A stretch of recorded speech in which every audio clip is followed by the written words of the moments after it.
welcome back to my channel, True Crime and Trials, and I'm carrying on with the Rob Durst trial, and we are on day 4, and finally it's the defence's turn for their opening statement.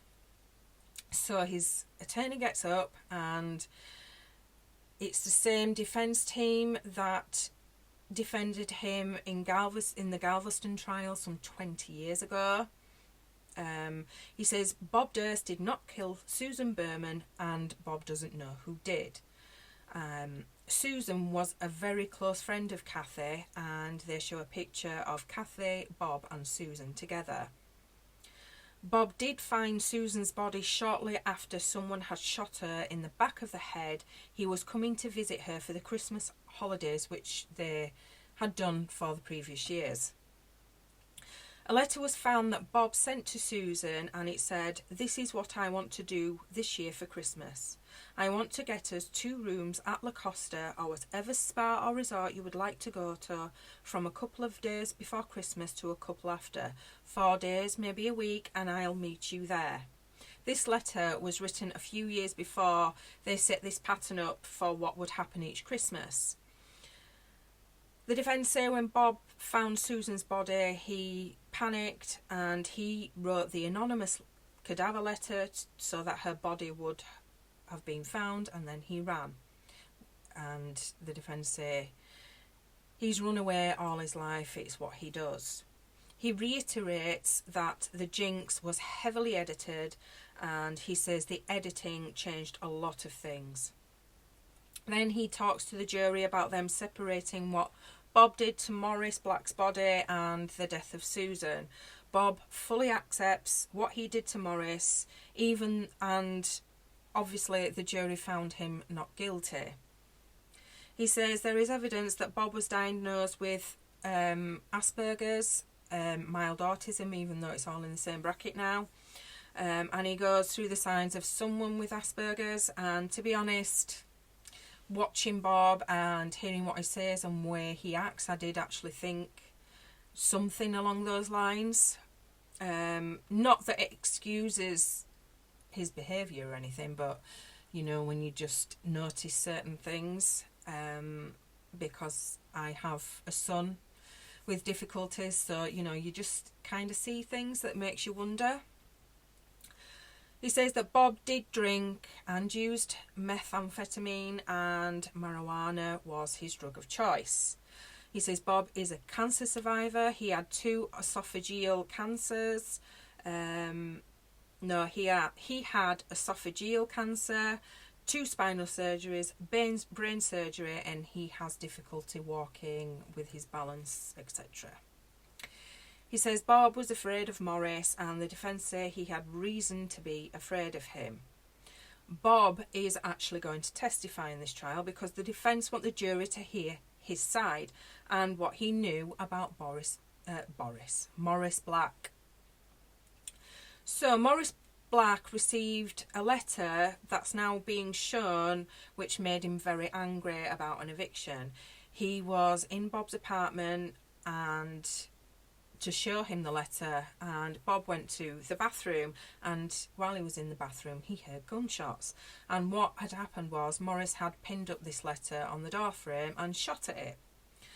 The defence attorney starts to go through the events of what took place with Morris and how he died, and then he moves on to the dismemberment, and he said Bob didn't know what to do. He runs out on the street to find a payphone to call 911, but there was a woman using it, so he tried knocking on doors, but there was no answer. So he goes back home and sits on the bed with his head in his hands.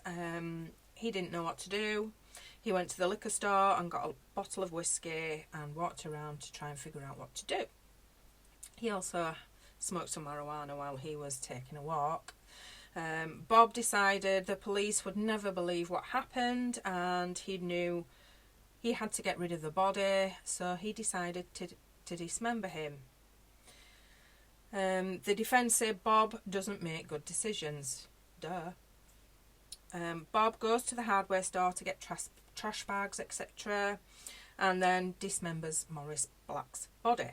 The defence say the photos of the body parts show how amateurish the dismemberment was, because when Bob dismembered Morris, he cut through the bone, which they say would make it harder. He then put all the body parts in trash bags and threw them into the water in Galveston Bay. At the trial, the evidence was presented to the jury and they found him not guilty. He did, though, plead guilty to a charge and was in prison for a few years, and then again pled guilty to having a gun and was in prison for a few more years. So he goes back to Bob's childhood and says when he was 7 years old, Bob's father took him to the window of the house and showed him that their mother was on the roof. She fell and died, and that they say that's when Bob's troubles really started. He started running away. He would run away from school, run away from home, and he and his father became distant, and he was in effect raised by nannies. He blamed his father for his mother's death. Then years later he met Susan Berman at UCLA, and their relationship was like brother and sister because they had so much in common. You know, their parents had died. Well, his mother had died and her mother had died, and, you know, having difficult fathers, and, you know, they just had a lot in common. Susan went on to write a best-selling book, and Bob moved to Vermont and opened a natural food store, which is where he met and married Kathy. But Bob's father demanded he go back to work for the family firm, so he and Kathy moved back to New York, and that's when Kathy started medical school. The movie called All Good Things was actually the name of Bob's health food store in Vermont. Bob's brother Douglas was going to sue Jarecki, who was one of the film producers, for the bad portrayal of their father Seymour in that movie. So the defence say that Bob decided to like Jarecki because his father didn't. He was going against his father. So Bob contacted Jarecki and then sat down for interviews.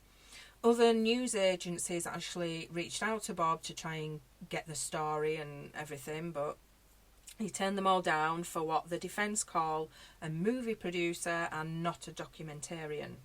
Defence say that Bob trusted Jarecki to do a fair job of telling his story. Bob did interviews that were ill-advised by his lawyers, and then he said that Bob realised as the show was being aired that this was not what he had been told it was going to be. It was an effort to make him look guilty again, to make him guilty in the eyes of the public. Before the final episode, Bob ran again to New Orleans. He had a loaded gun and planned to kill himself. He was arrested before he had the chance, and law enforcement found the gun in his hotel room.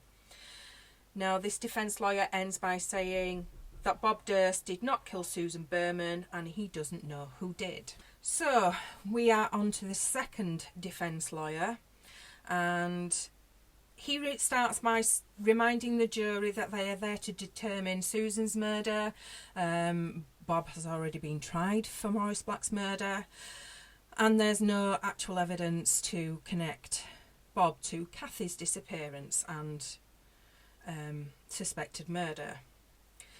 Bob has never been accused by the authorities in New York for Kathy's disappearance nor her murder. He has never been taken into custody either. There is no forensic evidence connecting Bob to Susan's murder, just a note written by Bob to direct the police to her body. So they're just, they're making him out to be a good guy because he wrote a note saying cadaver so the police would find her body. I don't know in what universe that's actually a good thing, that he was doing, a good thing. There is no forensic evidence like fingerprints, blood or DNA in the house, and this defence lawyer likes to say no evidence is evidence a lot. The evidence is going to show that Bob loved and supported Susan Berman emotionally and financially, which we've already heard. He gave her tens of thousands of dollars. He loved her and she loved him. She adored him and they were the dearest of friends. They never had a fight. The defence said that the evidence will show that the prosecution's case is based on speculation, a flawed investigation, and their work with Hollywood producers. The Jinx was not a documentary. He says that Jarecki even fed Bob answers to him while filming the interviews. In the fictional movie All Good Things, it was a theory that Susan Berman called the dean of the medical school impersonating Kathy, and that's how the rumour started. Jarecki was working with the prosecution and helping them with their presentation that was used to get approval for this case. Now that to me sounds a bit odd. Not one time did a police officer ever go and see Susan and interview her about Kathy's disappearance. Kathy had had many absences in her final year at medical school. The assistant dean actually sent Kathy a letter stating that they noticed her absences and asked if there was anything they could do to help. According to the defence, Kathy had a history of calling in absent, especially with absurd excuses. The evidence will show that Kathy was all over the place due to drink and drugs. Then he goes through the version of events that Bob dropped Kathy at the train station that night she disappeared.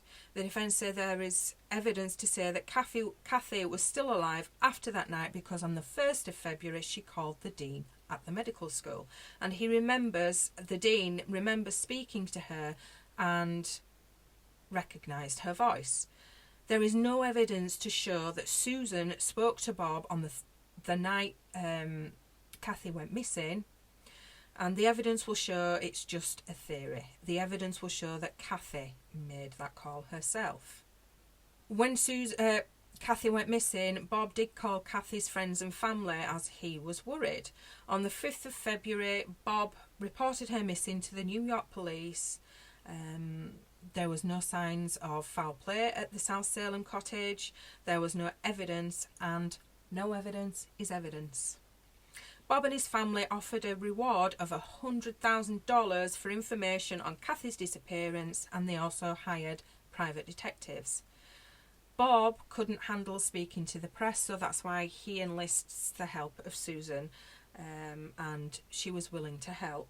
It doesn't mean that she was wanting to help cover anything up. She just wanted to help him. She had a unique personality, and that's why her and Bob were such good friends. The lake by the South Salem cottage was searched by divers, but they found nothing. They searched the whole house, even the secret room that the present owners didn't know about. On the morning Susan's body was found, the dogs were running around outside with leashes on, which wasn't mentioned in the previous opening statement.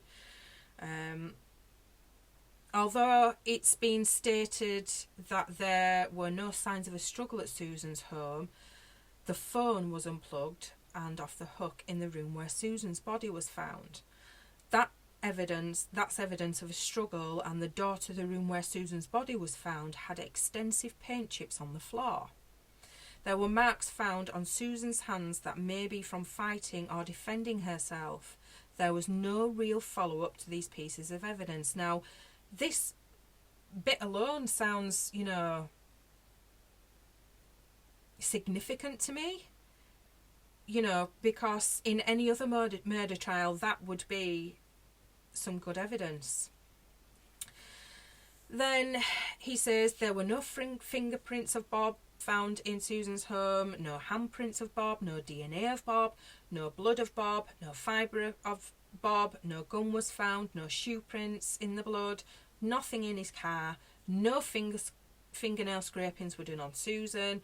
The police even didn't do a sex assault exam on Susan, and the shell casing that was found in Susan's home did not have Bob's prints on it, nor did it match the gun. Now at this point I'm thinking, the investigation into this case was sloppy, and it really does sound like it because, you know, the scene wasn't closed off, people were going in and out. He says the prosecution's arguments are not evidence. And again, no evidence is evidence. And that is the end of opening statements. So tomorrow we finally start with witnesses. So, at the end of all that, I still do think he did it, but I think the defence has a good chunk of evidence to prove that he might not have. So, we'll see. It's going to be interesting because there's a lot of fire between both the prosecution and the defence. So, it's quite entertaining. So, until then, bye for now.